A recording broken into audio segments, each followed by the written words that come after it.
What's going on, everyone? Welcome back to the channel and to part 4 of the RME 4300 Vernier drive repair. Quick recap sort of the last couple days of testing and trial and error and what I've discovered. I had 2 or 3 more videos filmed. I thought I had it all solved, and it turned out I didn't. Tried a few different things, adding tension to the outer knob here, because my impression at the time was that this was loose, and so that when I was turning the inner knob, this was able to turn and slip.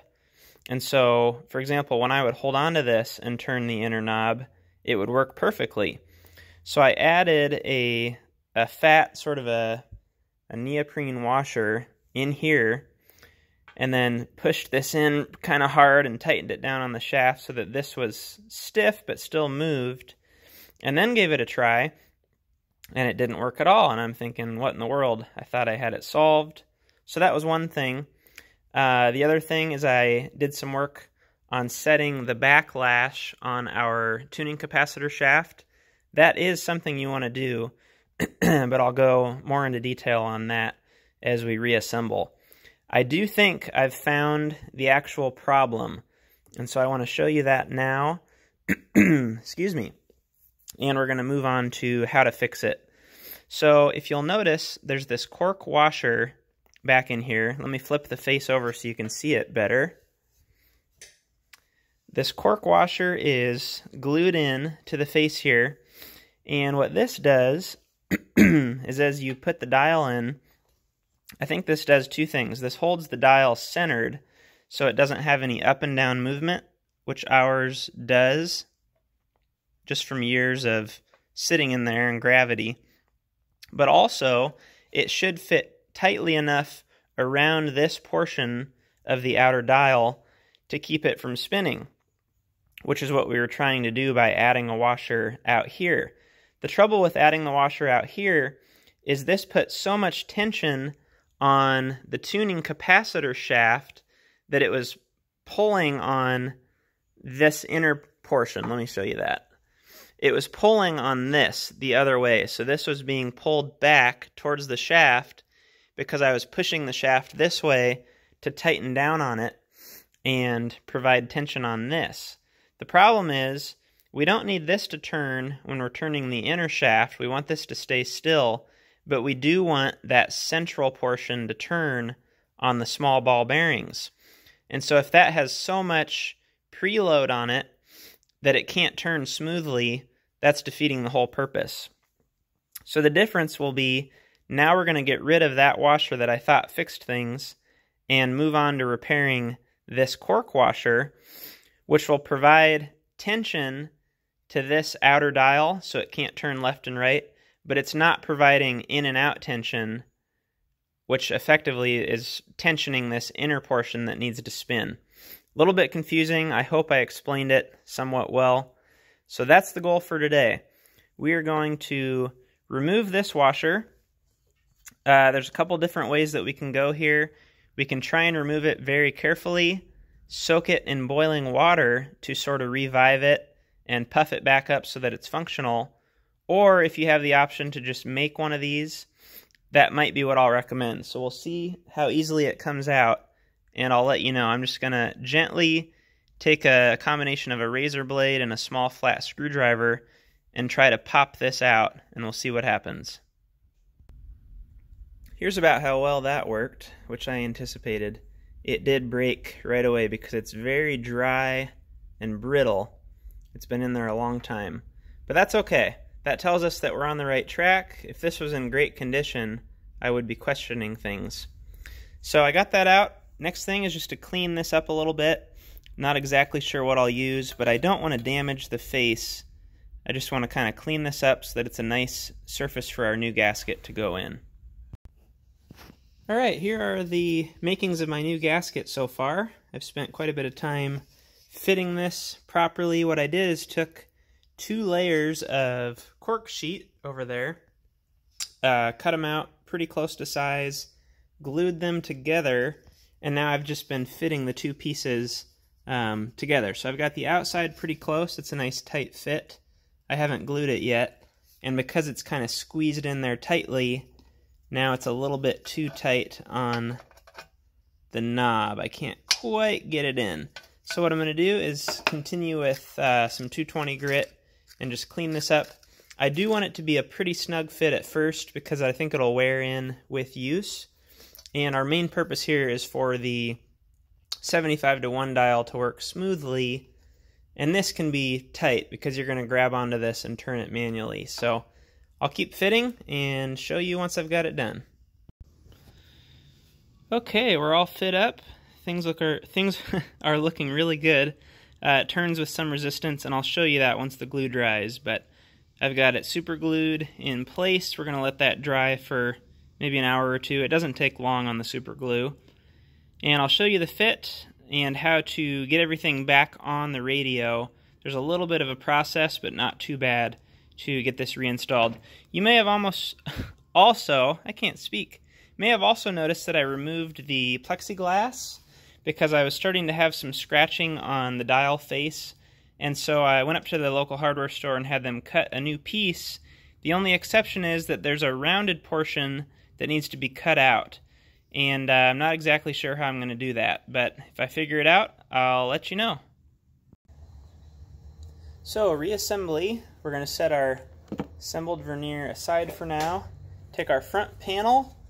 We want to have our pointer ready, and what we'll do is take the vernier, want to get it back in the front panel, and because I've got this snug fit of the washer, I want to make sure to support that on the back side as I press it in. And I almost forgot, at the moment we're going to want our protective sort of paper washer. I'm looking to improve this, so likely you won't reuse this unless yours is in good shape. Mine is not, but for the purposes of the video, we want that on there. So next we will put the knob back through the cork, and I'm being very gentle not to push too hard. And we're going to go just until there's a gap here on the back side between the knob and the face. We don't want those two to rub, so we want a little bit of a gap there. Okay, next we want our pointer detent, we'll call it. There's a little detent in the top of the shaft there where the pointer locks in. We want that facing up. Then we'll take our pointer and we can face it exactly down, what I would call the 6 o'clock position, and you can slide it onto the shaft as long as your 2 set screws are out of the way. If it won't go on, put the 2 set screws in a little bit. Then once that's on the shaft, you can tighten it down. It'll kind of lock its way into that detent. And we'll just lock that in firmly, like so. Next, we'll take the whole knob, turn that pointer around to, I would say, about the start of your travel. So you want it roughly parallel with the bottom of the opening. It doesn't really matter at this point, but that just gets you close. Now, oh, and by the way, you can see with this new cork in here what a nice fit this is. There's no movement whatsoever. Now we want to check the movement of our capacitor. Everything's good. Something I should have mentioned on a previous video, if I didn't, is that if there's any binding in this capacitor, you want to start there rather than starting with the whole vernier process. You want to start there. But we're past that. This turns okay. We've got this ready to go. Now it's just a matter of lining everything up as you go back on, while keeping an eye on that center shaft, because you'll have to reach around the back side and move that a little bit to line it up. Oh, and I forgot. I turned my set screws in order to get the pointer on, so now we need to back those back out just a little bit. Much easier to do before it's on the radio. I'm just going to back those out a couple turns. We'll turn this around and back this one out.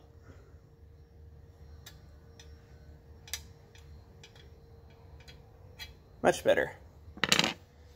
Okay, again, lining everything up, keeping an eye on that center shaft, lining it up as well.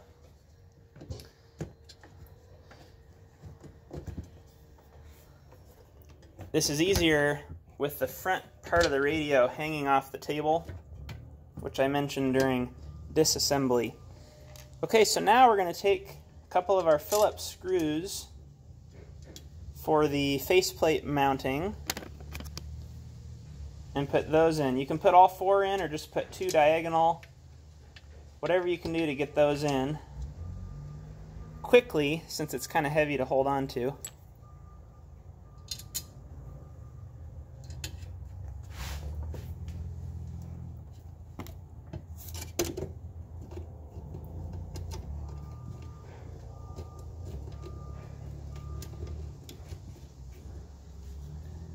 This one's a little off. There we go.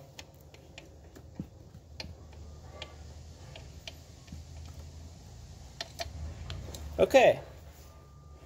Now we'll move on to somewhat calibrating the pointer and tightening down our set screws on the shaft. So my vernier actually got pushed out a little bit because I didn't have the set screws loose enough. So I want to reach down in there, loosen those just a touch. You don't want to overdo it, because if they fall out, you're going to have a heck of a time.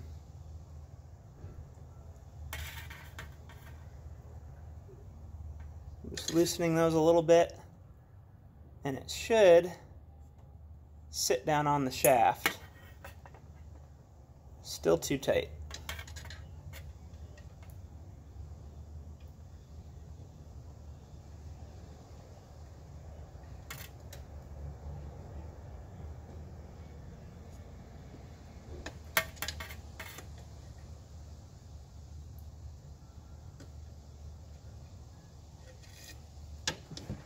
Be surprised if those aren't loose enough now.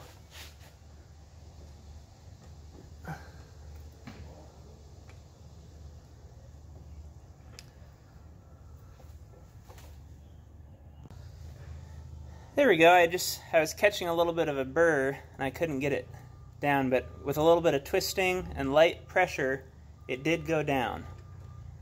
So we're all set there. We just want to maintain a little bit of a gap here again on the face so that things are not rubbing. So now for calibrating things, you're going to reach to the back and turn your tuning capacitor all the way to the left. And then to match that, you're going to turn your pointer all the way to the left. And this is just a coarse off-air adjustment. So with that just a little bit above the bottom line of the tuning, you should be pretty close. But this is just a rough adjustment.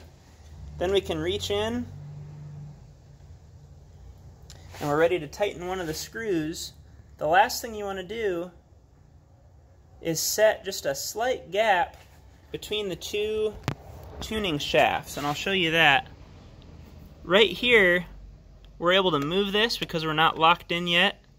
We want to make sure that there's a slight gap there and that these are not binding against each other.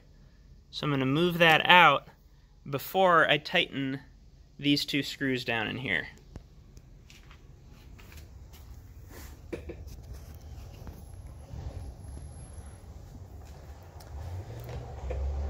Okay, so reaching down in here,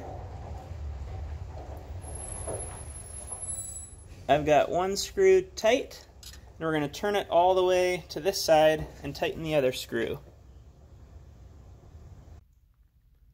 Alright, so we've got our 2 set screws tightened down in here. We've got a little bit of a gap on our front dial so that it's not rubbing on the 1-to-1 dial. Let's just take a quick look at how things are operating.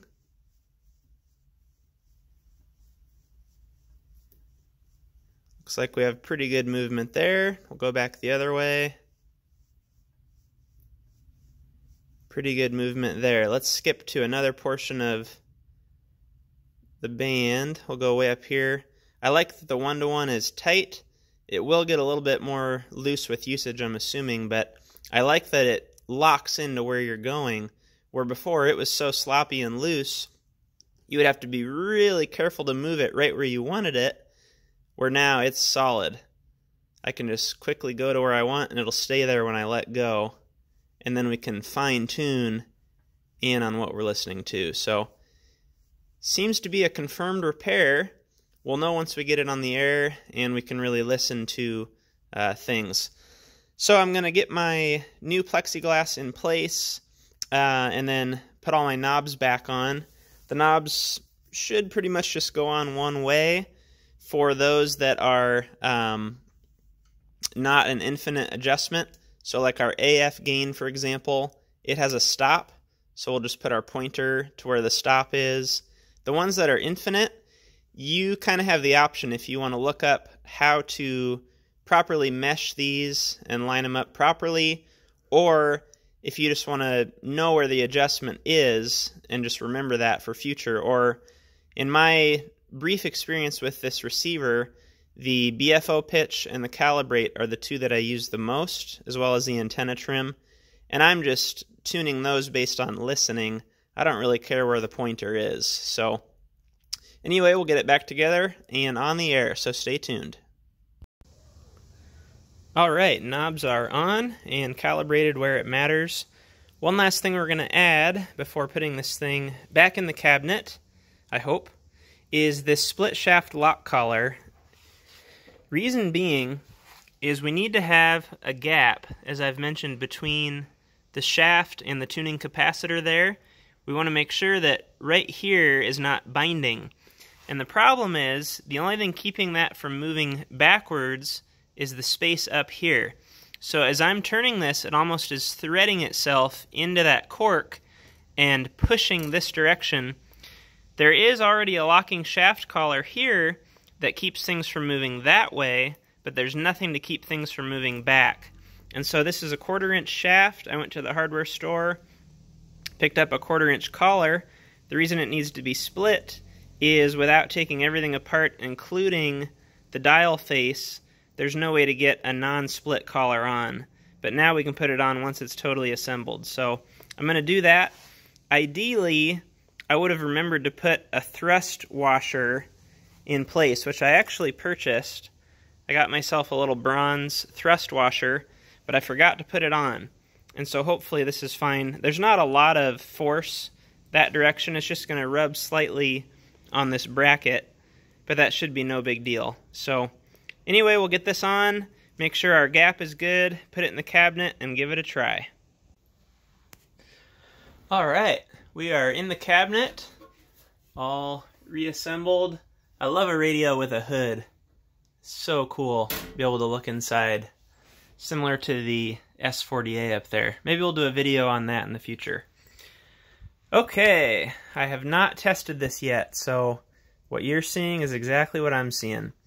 We want our AF gain at about noon, selectivity off. Let's go ahead and go to 20 meters. Should be pretty busy during the middle of the day. We want our calibration at middle, however, we did not calibrate that control, so who knows. Noise limiter off. We want to be on CW mode and standby. And we'll go ahead and turn it on and let it warm up. Whoops. Once the power supply's on. That'll scare you. Okay. Lights are glowing. It's a good sign.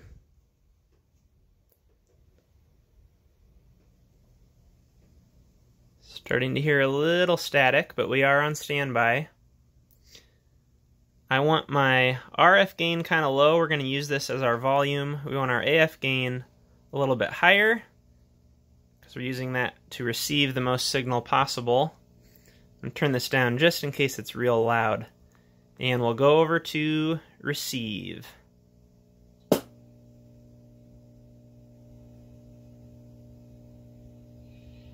Sounds like I can bring it up just a little bit.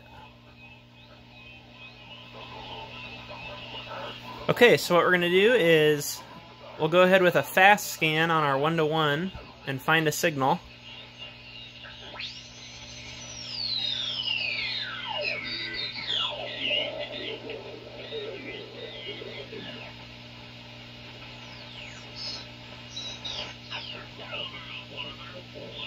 There we go. So I can hear someone talking there. Let's go ahead and adjust our BFO.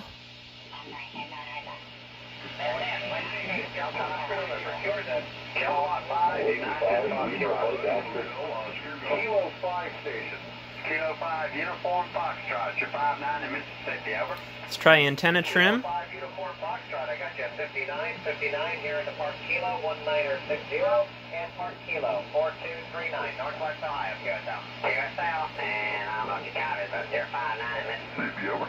Roger, Roger. Appreciate that 59 in Mississippi, sir. Thank you. So what we're doing here is using our BFO pitch. Since we're on CW mode, we're using the I can't explain it real well, but we're using the beat frequency to adjust the tone of what we're hearing, so you can hear how voices sound real funny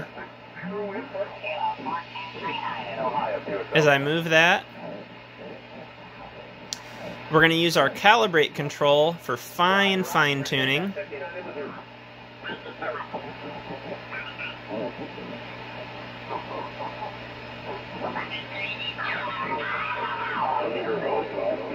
And we are right on it.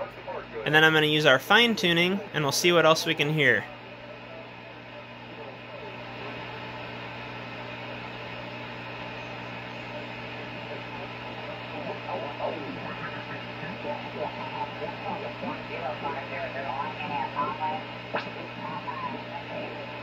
Let's try and find a different station here nearby.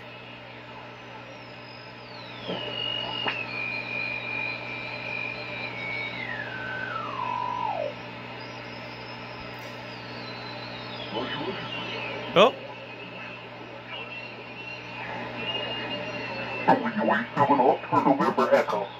There's somebody coming in very loud.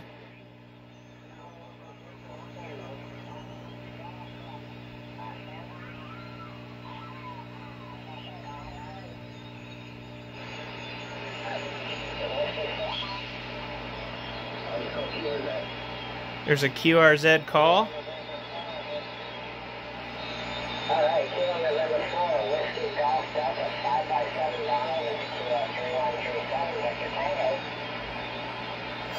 So anyway, you get the idea. I'm going to turn this down. And what I love here is we can find a tone. Let's try and find some CW at the bottom of the band.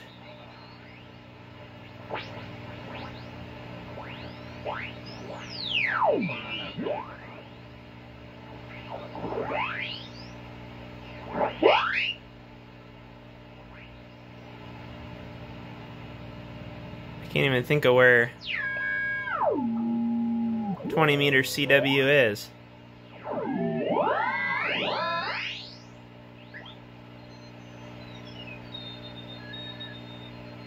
There we go.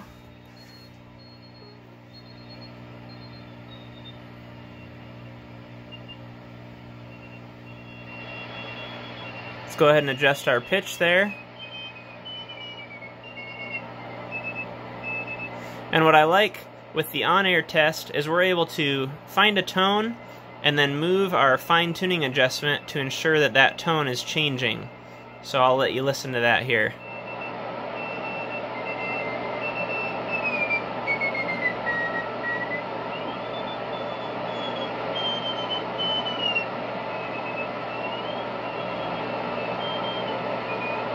So there you go. I think we have a confirmed repair here, guys. Thanks a lot for watching. If you do have any questions, you can let me know in the comments down below, and I'll do my best to assist you. It's like I need to shine that up again. And I will try and make a kit of some sort. That's my grand plan here, is to make these dial faces and the kit for rebuilding or freshening up your Vernier drive, different parts and things like that. So let me know if you have a radio like this, and if you're looking for parts, I would love to get something like that going. So thanks a lot for watching once again. Make sure to like and subscribe, and we'll see you on the next video.